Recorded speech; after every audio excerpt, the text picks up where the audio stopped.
छत्रपती संभाजी महाराजांच्या आणि राष्ट्रमाता राजमाता जिजाऊ मासाहेबांच्या पदस्पर्शाने पावन झालेल्या पुण्यभूमीत मी राजेंद्र गायकवाड तुम्हा सगळ्यांचं सहर्ष स्वागत करतो। या अगोदर आपण रायगड पाहिला असेल किंवा रायगड पाहिला नसेल तर इथं रायगड पाहायचा आहे। म्हणजे रायगडाची जी महत्वाची स्थळ आहेत त्या स्थळांची माहिती घ्यायची सर। रायगड हा त्या काळात प्रामुख्याने जावळीच्या खोऱ्यात आहे। आपण सगळ्यांनी पुस्तकात जावळीचं खोरं वाचलंय सर। पुस्तकात वाचलंय जावळीचं खोरं हे नेमकं कुठे येतं तर या बाजूला प्रतापगड येतो। साताऱ्यामधला प्रतापगड सर। वातावरण क्लिअर असेल ना तर रायगडहून 8 किल्ले दिसतात। 8 किल्ले तोरणागड, राजगड, लिंगाणा, सोनगड, मानगड, मकरंदगड, चांभारगड आणि प्रतापगड। त्यापैकी या बाजूला साताऱ्यातला प्रतापगड येतो।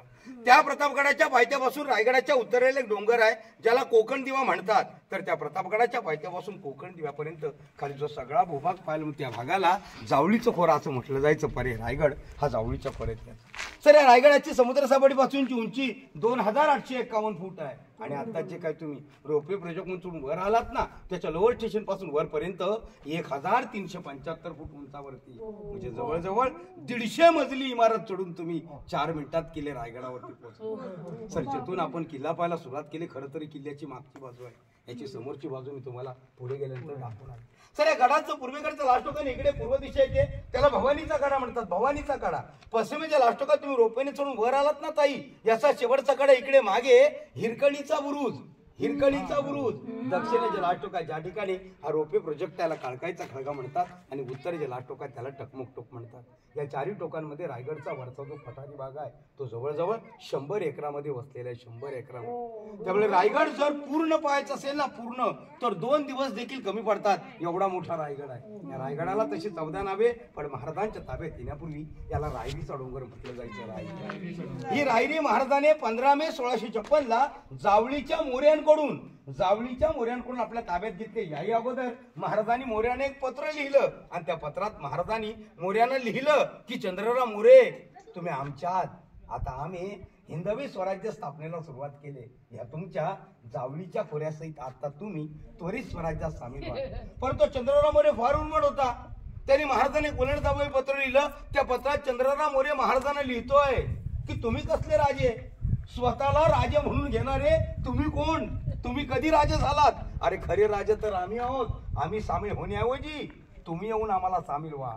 आणि हे जर पटत नसेल तुम्हाला आणि हेही जर पटत नसेल तुम्हाला तर याल जावळी तर जाल गवळी। उद्या यायचं असेल ना तर आजच या, तुमच्यासाठी दारू गोळा आणि तोफखाना सज्ज आहे। म्हणजे जवळजवळ त्यांनी महाराजांना युद्धाचं आव्हान पण म्हणून महाराजांनी आपल्या निवडक 145 सरदारांसह 145 निवडक त्याच्यामध्ये प्रामुख्याने नावं घेतली जातात। हैबतराव सिलिमकर, कान्होजी जेधे आणि सूर्याजी काकडे यांच्यासह महाराजांनी त्याच्या जावळीवरती आक्रमण केलं। तर जावळी प्रतापगडाच्या पायथ्याशी आज देखील जावळी नावाचं गाव आहे, हे त्याचं निवासस्थान। तिथं आक्रमण झालं तिथे या चंद्रराव मोरेचा भाऊ हनुमंतराव मोरे हा लढता लढता सूर्याजी काकड्यांच्या हस्ते मारला गेला।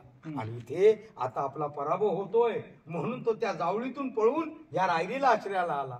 महाराजांनी 6 एप्रिल 1656 ला या रायरीला पूर्णपणे वेढा दिला आणि अखेरीस 15 मे 1656 ला हा चंद्रराव महाराजांना शरण आला आणि त्यांनी जावळीचं खोरं रायरी सहित महाराजांनी देऊन टाकलं। ही रायरी 15 मे 1656 ला हिंदवी स्वराज्यात सामील झाले। परंतु त्या अगोदर सर 6 एप्रिलला प्रथमच वेढा देताना महाराजांनी जेव्हा ही रायरी पाहिली तेव्हा काही इतिहासकार लिहित आहेत की 6 एप्रिल 1656 ला महाराजांनी प्रथम या रायरीला पाहिलं आणि रायरीने प्रथम महाराजांना पाहिलं।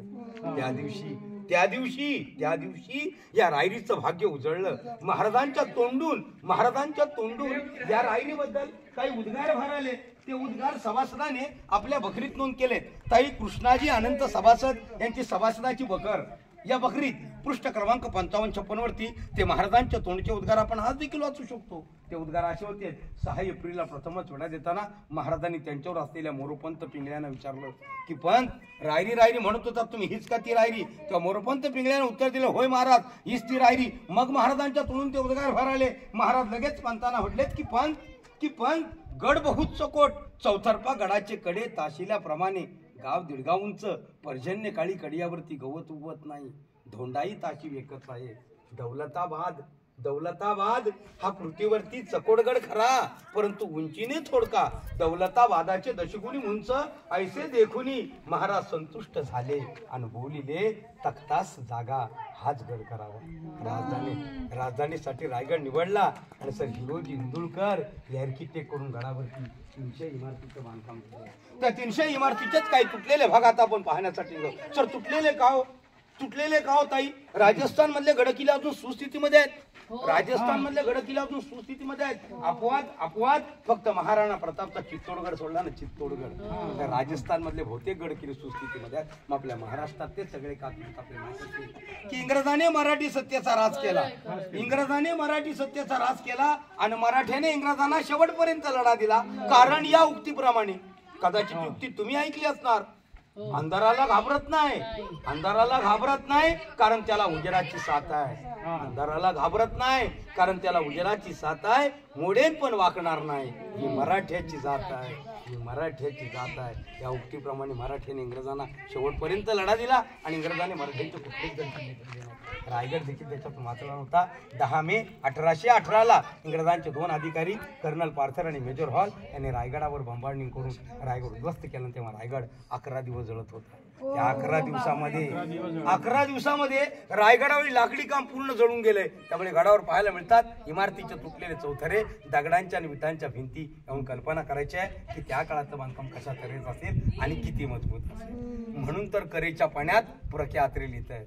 आणि म्हणून तर करेच्या पाणी जर पुस्तक वाचायला मिळालं ना, आत्रे प्रल्हाद केशव आत्रे सरांचं पुस्तक आहे करेचं पाणी, वाचायला मिळालं तर त्याच्या प्रस्तावनेत म्हणून तर करेच्या पाण्यात आत्रे सरांनी लिहिलंय की माझ्या महाराष्ट्राला इतिहास आहे.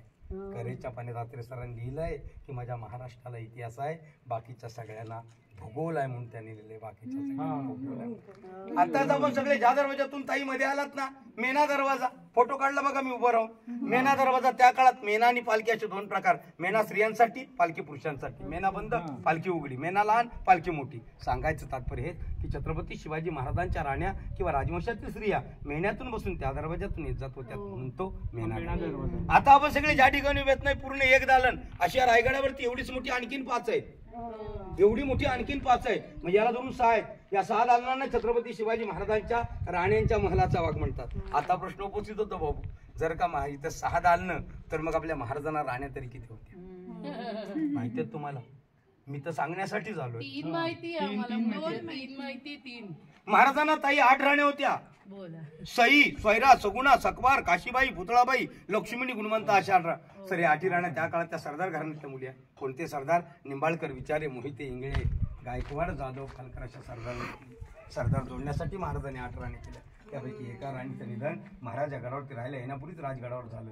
सईबाई संभाजी महाराजांच्या मातोश्री राजगडावर गेल्या आणि पुतळाबाई जिजामातेंच्या सेवेसाठी रायगडच्या पायथ्याशी पाचाडला राहत होत्या. पुतळाबाई जिजामातेंच्या सेवेसाठी पाचाडला राहत होत्या. 6 राण्या इथे रायगडावरती राहत होत्या. म्हणजे ते 6 राण्यांसाठी 6 महलाच्या वाद. त्यापैकी हा एका राणीचं एक मत. आता तुम्ही म्हणा त्या 6 पैकी कोणती राणी कोणत्या महलात राहत होती हे मी पण सांगू शकणार नाही. त्यापैकी एका राणी. या राणीवशामध्ये पाहण्यासारखी गोष्ट काय तर राणीवशाच्या पाठीमागच्या बाजूला बाथरूमची व्यवस्था आहे. आपण आधुनिक पद्धतीची टॉयलेटची भांडी वापरतो ना ताई.